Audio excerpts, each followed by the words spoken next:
Turan Tovuz bu qədər halları itirir. Bu qədər qələbələr qazana bilmir, bu qədər uğursuzluq yaşayır. Sabah heç cür gəlib onu keçə bilmir. Bax, problem bundadır.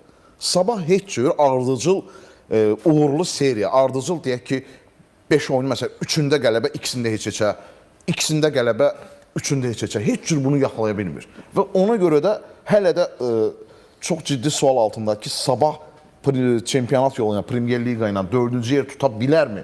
Belə görünür ki, yox, tuta bilmir. Çünki elə bir ki, bu iki komanda bir-birinə bəhsə giriblər ki, yox, mən gəl 4-cü yer, sən ol, yox, mən olmuram, sənlə qal 4-cü yerdə. Yəni, sanki Turanla Sabahın arasında belə diyalog gedir. Ya, bu qədər qeyri-sabitlik. Əslində, mən Turan Tovuzla Araz Naxçıvan arasında da onu deyə bilərəm. Araz da itirə-itirə gedir, Turan gedib ona çata bilmir. Həqiqətən, bu çox qəribədir. Yəni, Turan Tovuz o qədər qış fasiləsində böyük xal ehtiyatla yollamışdı. Hətta Ehtiram Quliyev özə demişdi ki, biz məsələn təəccüblü qatda bu qədər xal gözləmirdik. Hələ də o xalın çörəyini yeyir. Amma Sabah heç cür Turan Tovuzun son o 10 maçdakı qeyri-sabit çıxışı, uğursuz çıxışından istifadə edib qalxa bilmədi. Yəni Sabah əslində normalda bugün 3-cü pillədə də otura bilərdi. Bax, inandırım sənə, Araz Naxçıvan da 3-cü dövrəni çox zəif keçirdir, nəticələri zəifdir. Amma bunu heç cür